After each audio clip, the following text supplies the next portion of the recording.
ಆತ್ಮೀಯ ಶಿಕ್ಷಕ ಮಿತ್ರರೇ, ಕನ್ನಡ ಸಕ್ಸಸ್ ಅಕಾಡೆಮಿ ಯೂಟ್ಯೂಬ್ ಚಾನಲ್ಗೆ ಸ್ವಾಗತ. ಸ್ನೇಹಿತರೆ, ಈ ಒಂದು ವಿಡಿಯೋದಲ್ಲಿ LBA ಪಠ್ಯಾಧಾರಿತ ಮೌಲ್ಯಾಂಕನಕ್ಕೆ ಸಂಬಂಧಪಟ್ಟ ಹಾಗೆ ಒಂದಷ್ಟು ಅಪ್ಡೇಟ್ಸನ್ನು ನೀಡಲಾಗಿದೆ. ದಯವಿಟ್ಟು ಈ ವಿಡಿಯೋವನ್ನು ಕೊನೆಯವರೆಗೂ ವೀಕ್ಷಿಸಿ. ನಮ್ಮ ಪ್ರಯತ್ನ ಇಷ್ಟವಾದಲ್ಲಿ ನಮ್ಮ ಚಾನಲನ್ನು ಸಬ್ಸ್ಕ್ರೈಬ್ ಮಾಡಿಕೊಳ್ಳಿ ಅಂತ ಹೇಳ್ತಾ, ಲೆಸನ್ ಬೇಸ್ಡ್ ಅಸೆಸ್ಮೆಂಟ್ ಈ ವರ್ಷ ಮೌಲ್ಯಾಂಕನ ಪ್ರಕ್ರಿಯೆಯಲ್ಲಿ ಹೊಸದಾಗಿ ಪರಿಚಯಿಸಿರುವಂತಹ ಒಂದು ಪ್ರಕ್ರಿಯೆಯಾಗಿದೆ. ಇದನ್ನೆಲ್ಲ ತಾವೆಲ್ಲರೂ ಈಗಾಗಲೇ ಅನುಪಾಲನೆಯನ್ನು ಮಾಡ್ತಾ ಇದ್ದೀರಿ. ಇದಕ್ಕೆ ಸಂಬಂಧಪಟ್ಟ ಹಾಗೆ ಈಗ ಲೆಸನ್ ಪ್ಲ್ಯಾನನ್ನು ಹಾಕೋದು ಹೇಗೆ, ಹಾಗೆಯೇ ಮುಖ್ಯ ಶಿಕ್ಷಕರಿಂದ ಅಪ್ರೂವ್ ಕೊಡೋದು ಹೇಗೆ, ಅದಾದ ನಂತರ ಶಿಕ್ಷಕರು ಮಾಡಬೇಕಾಗಿರುವಂಥ ಅಪ್ಡೇಟ್ ಪ್ರಕ್ರಿಯೆ ಬಗ್ಗೆ ಒಂದಷ್ಟು ಮಾಹಿತಿಯನ್ನು ತಿಳ್ಕೊಳ್ಳೋಣ. ತಮಗೆಲ್ಲ ತಿಳಿದಿರುವಂತೆ ನಿಮ್ಮ ಮೊಬೈಲ್ ಫೋನಿನಲ್ಲಿ ಗೂಗಲ್ ಸರ್ಚ್ಗೆ ಹೋಗಿ LBA SATS ಅಂತ ಟೈಪ್ ಮಾಡಿದರೆ government of Karnataka sign in ಅಂತ ತೋರಿಸುತ್ತೆ. ಈ ರೀತಿ ಲಾಗಿನ್ ಪೇಜು. ಇದರಲ್ಲಿ ತಮ್ಮ ಪ್ರಥಮ KJD ನಂಬರನ್ನು ಹಾಕಿ ತಾವು OTP ರಿಕ್ವೆಸ್ಟ್ ಕೊಡ್ತೀರಿ. ರಿಕ್ವೆಸ್ಟ್ ಕೊಟ್ಟ ನಂತರ OTP ಬರುತ್ತೆ. OTP ಹಾಕಿ ವೆರಿಫೈ OTP ಕೊಟ್ಟು ಲಾಗಿನ್ ಆಗ್ತೀರಿ. ಲಾಗಿನ್ ಆದಮೇಲೆ ತಮ್ಮ LBA ಪ್ರಕ್ರಿಯೆಯಲ್ಲಿ ಎಡಭಾಗದಲ್ಲಿ ಟೀಚರ್ ಪ್ರೊಫೈಲ್ ಅಂತ ಕ್ಲಿಕ್ ಮಾಡಿದಾಗ ಸಂಬಂಧಪಟ್ಟ ಶಿಕ್ಷಕರ ಮಾಹಿತಿ ಸಿಗ್ತದೆ. ಅದರ ಕೆಳಗಡೆ ಲೆಸನ್ ಪ್ಲಾನ್ ಅಂತ ಇರುತ್ತೆ. ಈ ಲೆಸನ್ ಪ್ಲಾನ್ ಅನ್ನುವಂಥ ಆಪ್ಷನನ್ನು ಆಯ್ಕೆ ಮಾಡಿಕೊಂಡು ಸರ್ಚ್ ಬಟನನ್ನು ಪ್ರೆಸ್ ಮಾಡಿದಾಗ ಈ ರೀತಿ ಒಂದು ಪೇಜು ತೆರೆದುಕೊಳ್ಳುತ್ತೆ. ಇದನ್ನೆಲ್ಲ ತಾವು ಗಮನಿಸಿರ್ತೀರಿ. ಇಲ್ಲಿ ದಿನಾಂಕಗಳ ಚಾರ್ಟ್ ಶೋ ಆಗುತ್ತೆ. ಡೇಟು ಫಸ್ಟಿಗೆ ಈ ಒಂದು ಪೇಜಿನಲ್ಲಿ ಇರುತ್ತೆ. ಅದಾದ ನಂತರ ತಾವು ಈ ಪೇಜಿನಲ್ಲಿ ಯಾವ ದಿನಾಂಕದಿಂದ ಲೆಸನ್ ಪ್ಲ್ಯಾನನ್ನು ಎಂಟರ್ ಮಾಡ್ತಾ ಇದ್ದೀರಿ, ಅಂದರೆ ಆ ಪಾಠವನ್ನು ಯಾವ ದಿನಾಂಕದಿಂದ ಯಾವ ದಿನಾಂಕದವರೆಗೆ ನಿರ್ವಹಣೆ ಮಾಡ್ತಿರ್ತೀರೋ ಅದನ್ನು ಸೆಲೆಕ್ಟ್ ಮಾಡಬೇಕು ಮೊದಲಿಗೆ. ಅದನ್ನು ಫ್ರಮ್ ಡೇಟ್ ಯಾವಾಗ ಪ್ರಾರಂಭ ಮಾಡ್ತಿರೋ ಆ ದಿನಾಂಕ, ಹಾಗೆಯೇ ನೀವು ಯಾವ ಪಾಠವನ್ನು ಕಂಪ್ಲೀಟ್ ಮಾಡಲು ಬಯಸುತ್ತೀರೋ ಅದರ ದಿನಾಂಕವನ್ನು ಟು ಡೇಟ್. ಫ್ರಮ್ ಡೇಟ್ ಮತ್ತು ಟು ಡೇಟ್ ಅಲ್ಲೇ ಅಕ್ಕಪಕ್ಕದಲ್ಲಿರ್ತವೆ, ಅವೆರಡನ್ನು ಸೆಲೆಕ್ಟ್ ಮಾಡ್ತೀರಿ. ಅದಾದ ನಂತರ ಮೀಡಿಯಮ್ ಆಪ್ಷನ್ನಲ್ಲಿ ತಮ್ಮ ಶಾಲೆಯ ಮೀಡಿಯಮ್, ಕನ್ನಡ ಮೀಡಿಯಮ್ ಆಗಿದ್ದರೆ ಕನ್ನಡ ಮೀಡಿಯಮ್, ಇಂಗ್ಲೀಷ್ ಮೀಡಿಯಮ್ ಆಗಿದ್ದರೆ ಇಂಗ್ಲೀಷ್ ಮೀಡಿಯಮನ್ನು ಸೆಲೆಕ್ಟ್ ಮಾಡ್ಕೊಳ್ತೀರಿ. ಅದಾದ ನಂತರ ಸೆಲೆಕ್ಟ್ ಕ್ಲಾಸ್ ಆಪ್ಷನ್ನಲ್ಲಿ ತರಗತಿಯನ್ನು ಆಯ್ಕೆ ಮಾಡ್ಕೊಳ್ತೀರಿ. ಅದಾದ ಮೇಲೆ ಸೆಲೆಕ್ಟ್ ಲ್ಯಾಂಗ್ವೇಜ್ ಗ್ರೂಪ್ ಅಂತ ಆಪ್ಷನ್ ಬರುತ್ತೆ. 1 to 5th ಆಗಿದ್ದರೆ ಅಲ್ಲಿ ಕನ್ನಡ ಇಂಗ್ಲೀಷ್ ಇರುತ್ತೆ. ಕನ್ನಡ ಮೀಡಿಯಮ್ ಆಗಿದ್ದರೆ KM ಅಂತ ಬಂದು ಕನ್ನಡ ಇಂಗ್ಲೀಷ್ ಇರುತ್ತೆ. ಇಂಗ್ಲೀಷ್ ಮೀಡಿಯಮ್ ಆಗಿದ್ದರೆ EM ಅಂತ ಬಂದು ಕನ್ನಡ ಇಂಗ್ಲೀಷು ಇರುತ್ತೆ. ಲ್ಯಾಂಗ್ವೇಜ್ ಗ್ರೂಪನ್ನು ಸೆಲೆಕ್ಟ್ ಮಾಡಬೇಕು. ಇನ್ನು 6th ಇಂದ ಎಬೋವ್ ಇದೆ ಅಂತೇಳಿದ್ರೆ ಕನ್ನಡ ಮೀಡಿಯಮ್ KM ಅಂತಿದ್ದು ಕನ್ನಡ, ಇಂಗ್ಲೀಷ್, ಹಿಂದಿ ಅಂತ 3 ಭಾಷೆಗಳು ಸಮೇತ ಇರ್ತವೆ. ಅದನ್ನು ಸೆಲೆಕ್ಟ್ ಮಾಡಿದ ನಂತರ ಸಬ್ಜೆಕ್ಟ್ ಆಪ್ಷನ್ನಲ್ಲಿ ವಿಷಯವನ್ನು ಆಯ್ಕೆ ಮಾಡ್ತೀರಿ. ಯಾವ ಸಬ್ಜೆಕ್ಟ್ನಲ್ಲಿ ತಾವು ಲೆಸನ್ ಪ್ಲಾನನ್ನು ಹಾಕಲಿಕ್ಕೆ ಹೋಗ್ತಾ ಇದ್ದೀರೋ ಆ ಒಂದು ಸಬ್ಜೆಕ್ಟನ್ನು ಸೆಲೆಕ್ಟ್ ಮಾಡ್ತೀರಿ. ಇದಾದ ಮೇಲೆ ಚಾಪ್ಟರ್ ಆಪ್ಷನ್ನಲ್ಲಿ, ಚಾಪ್ಟರ್ ಅಂದರೆ ಪಾಠ, ಅದರಲ್ಲಿ ತಾವು ಪಾಠವನ್ನು ಆಯ್ಕೆ ಮಾಡ್ಕೊಳ್ತೀರಿ. ಯಾವ ಪಾಠಕ್ಕೆ ಲೆಸನ್ ಪ್ಲಾನನ್ನು ತಾವು ಎಂಟರ್ ಮಾಡ್ತಾ ಇದ್ದೀರೋ ಆ ಪಾಠವನ್ನು ಆಯ್ಕೆ ಮಾಡ್ಕೊಳ್ತೀರಿ. ಇಷ್ಟನ್ನು ಮಾಡಿದ ಮೇಲೆ ಇಲ್ಲಿ ಬಹಳ ಮುಖ್ಯವಾಗಿ ತಾವು ಲೆಸನ್ ಪ್ಲಾನನ್ನು ಹಾಕಬೇಕಾದ್ರೆ 2 ವಿಷಯಗಳನ್ನು ಶಿಕ್ಷಕರೇ ಅಲ್ಲಿ ಬರಿಬೇಕಾಗಿರುತ್ತೆ. ಒಂದು ಆ ಪಾಠದ ಲರ್ನಿಂಗ್ ಔಟ್ಕಮ್. ಲರ್ನಿಂಗ್ ಔಟ್ಕಮ್ ಗೊತ್ತಿದೆ ನಿಮಗೆ, ಪ್ರತಿ ಪಾಠಕ್ಕೂ ಒಂದು ಕಲಿಕಾಫಲ ಇರುತ್ತೆ. ನೀವೀಗ ಲೆಸನ್ ಪ್ಲಾನನ್ನು ಹಾಕ್ಲಿಕ್ಕೆ ಹೋಗ್ತಾ ಇರುವಂಥ ಪಾಠದ ಕಲಿಕಾಫಲ ಏನು ಅನ್ನೋದನ್ನು ತಾವೇ ಟೈಪ್ ಮಾಡಬೇಕಾಗಿರುತ್ತೆ. ಇನ್ನು 2ನೇ ವಿಚಾರ ಬಂದಾಗ ಮುಂದೆ ತಾವು ಆ ಪಾಠವನ್ನು ಮೌಲ್ಯಮಾಪನ ಪ್ರಕ್ರಿಯೆಯಲ್ಲಿ ಯಾವ ರೀತಿ ಮೌಲ್ಯಮಾಪನವನ್ನು ಮಾಡ್ತೀರಿ, ಯಾವೆಲ್ಲ ಚಟುವಟಿಕೆಗಳನ್ನು ಮಾಡಿ ಮೌಲ್ಯಮಾಪನ ಮಾಡ್ತೀರಿ ಅನ್ನುವಂತಹ ಈ 2 ಅಂಶಗಳನ್ನು ತಾವು ಲೆಸನ್ ಪ್ಲಾನನ್ನು LBAನಲ್ಲಿ ಎಂಟ್ರಿ ಮಾಡಬೇಕಾದ್ರೆ ತಾವೇ ಭರ್ತಿ ಮಾಡಬೇಕಾಗಿರುತ್ತೆ. ಇದಾದ ನಂತರ ಟೀಚಿಂಗ್ ಏಡ್ಸ್ ಬರುತ್ತೆ. ಈ ಒಂದು ಪಾಠಕ್ಕೆ ತಾವು ಬಳಸುವಂಥ ಕಲಿಕೋಪಕರಣಗಳನ್ನು ಸಮೇತ ತಾವು ನಮೂದಿಸಬೇಕಾಗಿರುತ್ತೆ.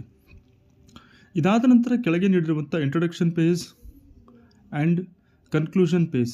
ಒಂದು ಪಾಠ ಅಂತೇಳಿದರೆ ಅದಕ್ಕೆ ಆರಂಭದ್ದು ಮತ್ತು ಮಧ್ಯಂತರ ಚಟುವಟಿಕೆಗಳು ಹಾಗೆ ಅಂತಿಮ ಹಂತದ ಚಟುವಟಿಕೆಗಳನ್ನು ನಾವು ನೋಡ್ತೀವಿ. ಅದಕ್ಕೆ ಸಂಬಂಧಪಟ್ಟ ಹಾಗೆ ನೀವು ಏನೇನೆಲ್ಲ ಚಟುವಟಿಕೆಗಳನ್ನು ಮಾಡ್ತೀರಿ ಅನ್ನೋದಕ್ಕೆ LBAನಲ್ಲಿ ಅವರೇ ಕೊಟ್ಬಿಡ್ತಾರೆ ಕೆಲವೊಂದಿಷ್ಟು ಚಟುವಟಿಕೆಗಳನ್ನು.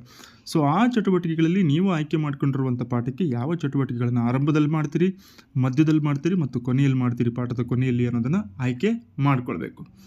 ಇನ್ನು ಕೊನೆಯದಾಗಿ ಚಾಪ್ಟರ್ ವೈಸ್ ಅಸೆಸ್ಮೆಂಟ್ ಅಂತ ಹೇಳಿದ್ವಿ. ಈ ಪಾಠವನ್ನು ತಾವು ಅಸೆಸ್ಮೆಂಟನ್ನು ಯಾವ ರೀತಿ ಮಾಡ್ತೀರಿ ಅನ್ನೋ ಕಾಲಮ್ನಲ್ಲಿ ನೀವು ಸದರಿ ಪಾಠವನ್ನು ಕಂಪ್ಲೀಟ್ ಮಾಡಿದ ನಂತರ ಯಾವ ಸಾಧನ ತಂತ್ರಗಳ ಆಧಾರದ ಮೇಲೆ ಮೌಲ್ಯಮಾಪನ ಮಾಡುವಿರಿ ಎಂಬುದನ್ನು ಆಂಗ್ಲ ಭಾಷೆಯಲ್ಲಿ ಟೈಪ್ ಮಾಡಬೇಕು. ಉದಾಹರಣೆಗೆ ಏನೇನೆಲ್ಲ ಮೌಲ್ಯಮಾಪನ ಪ್ರಕ್ರಿಯೆ ಸಾಧನ ತಂತ್ರಗಳು ಅಂದರೆ ಉದಾಹರಣೆಗೆ LBA ಘಟಕ ಪರೀಕ್ಷೆ ಇರ್ಬೋದು, ಚರ್ಚಾ ಸ್ಪರ್ಧೆ ಇರ್ಬೋದು, ರಸಪ್ರಶ್ನೆ ಇರ್ಬೋದು, ಇತ್ಯಾದಿ ಚಟುವಟಿಕೆಗಳ ಮೂಲಕ ಮೌಲ್ಯಮಾಪನಕ್ಕೆ ಸಂಬಂಧಿಸಿದಂಥ ವಿಧಾನಗಳನ್ನು ನಾವು ಆಂಗ್ಲ ಭಾಷೆಯಲ್ಲಿ ಟೈಪ್ ಮಾಡಬೇಕಾಗಿರುತ್ತೆ. ಇನ್ನು ಕೊನೆಯದಾಗಿ ಸೇವ್ ಆ್ಯಂಡ್ ಕ್ಯಾನ್ಸಲ್ ಆಪ್ಷನ್ ಇದೆ. ಅಲ್ಲಿ ತಾವು ತಮ್ಮ ಒಂದು ಲೆಸನ್ ಪ್ಲಾನನ್ನು ಸೇವ್ ಮಾಡಬೇಕಾಗಿರುತ್ತೆ. ಮಾಡಿದಾಗ LBA ಪೇಜ್ನಲ್ಲಿ ನೀವು ಹಾಕಿರುವಂಥ ಲೆಸನ್ ಪ್ಲ್ಯಾನು ಆರೆಂಜ್ ಕಲರಲ್ಲಿ ತೋರಿಸ್ತಾ ಇರುತ್ತೆ. ಇಷ್ಟಕ್ಕೆ ನಿಮ್ಮ ಪ್ರಕ್ರಿಯೆ ಮುಗಿಲಿಲ್ಲ. ಈಗ ನಿಮ್ಮ ಶಾಲೆಯ ಮುಖ್ಯ ಶಿಕ್ಷಕರು ಅದಕ್ಕೆ ಅಪ್ರೂವ್ ಕೊಡಬೇಕಾಗಿರುತ್ತೆ. ಇದಾದ ನಂತರ ತಾವು ಮುಖ್ಯ ಶಿಕ್ಷಕರ ಲಾಗಿನ್ಗೆ ಹೋಗುತ್ತೆ. ಅವರು ತಮ್ಮ ಸ್ಯಾಟ್ಸ್ ಯೂಸರ್ ನೇಮನ್ನು ಹಾಕಿ ಮುಖ್ಯ ಶಿಕ್ಷಕರಿಗೆ ಹೋಗುವಂಥ OTP ಆಧಾರಿತವಾಗಿ ಯಾವೆಲ್ಲ ಶಿಕ್ಷಕರು ಲೆಸನ್ ಪ್ಲಾನನ್ನು LBAನಲ್ಲಿ ನಮೂದು ಮಾಡಿರ್ತಾರೋ ಅದನ್ನು ಅಪ್ರೂವಲ್ ಕೊಡಬೇಕಾಗಿರೋದು ತಮ್ಮ ಮುಖ್ಯ ಶಿಕ್ಷಕರ ಜವಾಬ್ದಾರಿ ಆಗಿರುತ್ತೆ. ಸೊ ಅವರು ಅದನ್ನು ಅಪ್ರೂವ್ ಕೊಟ್ಟ ಮೇಲೆ ತಾವು ಹಾಕಿದಾಗ ಅದು ಆರೆಂಜ್ ಕಲರಲ್ಲಿತ್ತು. ಮುಖ್ಯ ಶಿಕ್ಷಕರು ಅಪ್ರೂವಲ್ ಕೊಟ್ಟ ಮೇಲೆ ಅದು ಯೆಲ್ಲೋ ಕಲರ್ಗೆ ಟರ್ನ್ ಆಗುತ್ತೆ. ಇದಾದ ನಂತರ ಪುನಃ ಶಿಕ್ಷಕರು ತಮ್ಮ ಒಂದು ಲೆಸನ್ ಪ್ಲಾನ್ ಹಾಕಿದ್ರಲ್ವ, ಅದು ಯೆಲ್ಲೋ ಕಲರ್ ಮೇಲೆ ಕ್ಲಿಕ್ ಮಾಡಿದಾಗ ಪಾಠವನ್ನು ಪೂರ್ಣಗೊಳಿಸಿದೆಯೇ ಎಂಬ ಆಪ್ಷನ್ ಬರುತ್ತದೆ. ಸೊ ಲೆಸನ್ ಪ್ಲಾನ್ ಹಾಕಿದ್ದೀರಿ, ಮುಖ್ಯ ಶಿಕ್ಷಕರ ಅಪ್ರೂವಲ್ ಕೊಟ್ಟಿದ್ದಾರೆ, ನಿಮ್ಮ ಪಾಠ ಈಗಾಗಲೇ ಮುಕ್ತಾಯ ಆಗಿದೆ. ಏನು ನಿಗದಿಪಡಿಸ್ಕೊಂಡಿದ್ದೀರಿ ದಿನಾಂಕವನ್ನು ಫ್ರಮ್ ಡೇಟು ಟು ಡೇಟು. ಅದಾದ ನಂತರ ಆ ಲೆಸನ್ ಪ್ಲಾನನ್ನು ತಾವು ಪುನಃ ಓಪನ್ ಮಾಡಿದಾಗ ಅಲ್ಲಿ ಯಾವ ದಿನಾಂಕಕ್ಕೆ ಮುಗಿಸಿದ್ದೀರಿ ಅಂತ ಕೇಳುತ್ತೆ. ಮುಗಿಸಿದ್ದೀರಾ ಪಾಠ ಅಂದರೆ ಎಸ್ ಅಂತ ಕೊಡ್ತೀರಿ. ಹಾಗೆಯೇ ಅದು ಮುಗಿಸಿದಂಥ ದಿನಾಂಕವನ್ನು ನಮೂದಿಸಿದ ಮೇಲೆ ಅಲ್ಲಿಗೆ ತಮ್ಮ ಒಂದು ಪ್ರಕ್ರಿಯೆ ಆಗ್ತು. ಅದಾದ ನಂತರ ಇನ್ನೊಂದು ಮಾಹಿತಿಯನ್ನು ಕೇಳುತ್ತೆ. ಈ ಪಾಠವನ್ನು ತಾವು ಪಾಠ ಬೋಧನೆಯಲ್ಲಿ ನಿರ್ವಹಿಸಿದ ಮೇಲೆ ಆ ನಿಗದಿಪಡಿಸಿದಂಥ ಕಲಿಕಾ ಫಲವನ್ನು ಸಾಧಿಸಿದ ಮಕ್ಕಳ ಸಂಖ್ಯೆ ಕೇಳುತ್ತೆ. ಉದಾಹರಣೆಗೆ 40 ಮಕ್ಕಳಿದ್ದಾರೆ ಆ ಕ್ಲಾಸ್ ರೂಮಲ್ಲಿ, ಈ ಪಾಠವನ್ನು ನೀವು ಬೋಧನೆ ಮಾಡಿದಿರಿ. ಅದರ ನಿರ್ದಿಷ್ಟ ಕಲಿಕಾ ಫಲವನ್ನು ಎಷ್ಟು ಮಕ್ಕಳು ಕಲಿಕೆಯನ್ನು ಸಾಧನೆ ಮಾಡಿದ್ದಾರೆ ಅನ್ನೋಂಥ ಸಂಖ್ಯೆಯನ್ನು ನಮೂದಿಸಬೇಕು.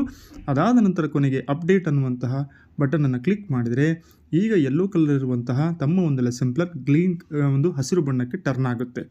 ಸೊ ಇಲ್ಲಿಗೆ ಏನಾಗುತ್ತೆ, ತಮ್ಮ ಒಂದು ಪಾಠ ಟಿಪ್ಪಣಿಯ ಕಾರ್ಯ ಕಂಪ್ಲೀಟ್ ಆಗುತ್ತೆ. ಸೊ ಇಷ್ಟು ಪ್ರೋಸೆಸ್ಸನ್ನು ತಾವು LBAನಲ್ಲಿ ಲೆಸನ್ ಪ್ಲಾನನ್ನು ಹಾಕುವಂಥ ಸಂದರ್ಭದಲ್ಲಿ ಮುಖ್ಯವಾಗಿ ಗಮನದಲ್ಲಿಟ್ಕೊಳ್ಬೇಕಾಗಿರುವಂಥ ಅಂಶಗಳಾಗಿರ್ತವೆ. ಇದಾದ ನಂತರ ಮುಖ್ಯ ಶಿಕ್ಷಕರು ತಮ್ಮ ನಾಗಿನಲ್ಲಿ ಅಪ್ರೂವ್ ಮಾಡುವವರೆಗೂ ತಮ್ಮ ಶಿಕ್ಷಕರು ಪಾಠ ಟಿಪ್ಪನ್ನು ಎಡಿಟ್ ಮಾಡಲಿಕ್ಕೆ ಅವಕಾಶ ಇರುತ್ತೆ. ಉದಾಹರಣೆಗೆ ತಾವು ಲೆಸನ್ ಪ್ಲಾನನ್ನು ಹಾಕಿದಿರಿ, ಮುಖ್ಯ ಶಿಕ್ಷಕರ ಲಾಗಿನ್ಗೆ ಅದು ಹೋಗಿದೆ, ಅವರು ಅಪ್ರೂವ್ ಕೊಡೋವರೆಗೂ ಸಮೇತ ಅದನ್ನು ತಾವು ಎಡಿಟ್ ಮಾಡಲಿಕ್ಕೆ ಅವಕಾಶ ಇದೆ. ಒನ್ಸ್ HM ಅಪ್ರೂವ್ ಕೊಟ್ಟ ಮೇಲೆ ತಮಗೆ ಆ ಪಾಠ ಟಿಪ್ಪಣಿಯನ್ನು ಎಡಿಟ್ ಮಾಡಲಿಕ್ಕೆ ಅವಕಾಶ ಇರೋದಿಲ್ಲ. ಒಂದು ವೇಳೆ ಏನಾದರೂ ಅಪ್ರೂವ್ ಕೊಟ್ಟ ನಂತರ ಸದರಿ ಪಾಠ ಟಿಪ್ಪಣಿಯನ್ನು ಅಪ್ರೂವ್ ಮಾಡದೆ ರಿಜೆಕ್ಟ್ ಕೂಡ ಮಾಡುವಂತಹ ಅವಕಾಶವನ್ನು ಮುಖ್ಯ ಶಿಕ್ಷಕರಿಗೆ ನೀಡಲಾಗಿದೆ. ಆ ಮೂಲಕ ಅದನ್ನು ರಿಜೆಕ್ಟ್ ಮಾಡಿದಾಗ ಮತ್ತೆ ಪುನಃ ಶಿಕ್ಷಕರ ಲಾಗಿನ್ಗೆ ಮರಳುತ್ತದೆ. ಇನ್ನೂ ಒಂದು ಅಪ್ಡೇಟ್ ತಮ್ಮೆಲ್ಲರಿಗೂ ಗೊತ್ತಿದೆ. ಆರಂಭದಲ್ಲಿ ಭಾಷಾ ವಿಷಯಕ್ಕೆ ಸಂಬಂಧಪಟ್ಟ ಹಾಗೆ ಒಂದೊಂದು ಪಾಠಕ್ಕೆ LBAಯನ್ನು ಮಾಡಬೇಕು ಅಂತ ಬಂತು. ಅದಾದ ನಂತರ ಪರಿಷ್ಕೃತ ಆದೇಶ ಬಂದಾಗ ಭಾಷಾ ವಿಷಯಗಳಿಗೆ ಸಂಬಂಧಪಟ್ಟಂಗೆ ಕನ್ನಡ, ಆಂಗ್ಲ ಮತ್ತು ಹಿಂದಿ ಭಾಷೆಗಳಿಗೆ ಒಂದು ಪಾಠ ಮತ್ತು ಒಂದು ಪದ್ಯವನ್ನು ಸಂಯೋಜಿತಗೊಳಿಸಿ ತಾವು LBA ಮೌಲ್ಯಾಂಕನ ಪರೀಕ್ಷೆಯನ್ನು ನಡೆಸಬಹುದು ಅನ್ನುವಂತಹ ಆದೇಶ ಆಗಿರೋದ್ರಿಂದ ಸೊ ಅದರಂತೆ ತಾವು ಅನುಪಾಲನೆ ಮಾಡಬೇಕು. ಇದು ಭಾಷಾ ವಿಷಯವನ್ನು ಅಲ್ಲಿ ಜೋಡಿಯಾಗಿ ಏನು ಪಾಠ ಮತ್ತು ಪದ್ಯ ಬಂದಿರೋದಿಲ್ಲ, ಬದಲಾಗಿ ಎಲ್ಲ ಪಾಠ ಮತ್ತು ಪದ್ಯಗಳ ಹೆಸರು ಡಿಸ್ಪ್ಲೇ ಆಗುತ್ತೆ. ತಾವು ಒಂದು ಪಾಠ ಆದಮೇಲೆ ಯಾವ ಪದ್ಯವನ್ನು ಮಾಡಿರ್ತಾರೋ ಪಾಠ ಮತ್ತು ಪದ್ಯವನ್ನು ಎರಡನ್ನೂ ಏಕಕಾಲಕ್ಕೆ ಟಿಕ್ ಮಾಡುವಂಥ ಅವಕಾಶ ತಮಗಿದೆ. ಅದನ್ನು ಕೊಟ್ಟುಬಿಟ್ಟು ತಾವು ಈ LBA ನಮೂದಿಸಬಹುದಾಗಿದೆ. ನಂತರ ಪೇಜಿನ ಎಡಭಾಗದಲ್ಲಿ ಇಷ್ಟಕ್ಕೆ ತಮ್ಮ ಒಂದು LBA ಲೆಸನ್ ಪ್ಲಾನ್ ಪ್ರಕ್ರಿಯೆ ಗೊತ್ತಾಗುತ್ತೆ. ಮತ್ತೊಂದು ವಿಡಿಯೋದಲ್ಲಿ ಲೈವ್ ಆಗಿ ಯಾವ ರೀತಿ ಲೆಸನ್ ಪ್ಲಾನನ್ನು ಹಾಕೋದು ಮತ್ತು ಅದರ ಅಪ್ಡೇಟ್ಸ್ ಅನ್ನೋದನ್ನು ತಿಳಿದುಕೊಳ್ಳೋಣಂತೆ. ಅಲ್ಲಿವರೆಗೂ ನಮ್ಮ ಚಾನಲನ್ನು ನೋಡ್ತಾ ಇರಿ ಅಂತ ಹೇಳ್ತಾ ಈ ಒಂದು ವಿಡಿಯೋವನ್ನು ಮುಕ್ತಾಯಗೊಳಿಸ್ತಾ ಇದ್ದೇವೆ. ಧನ್ಯವಾದಗಳು.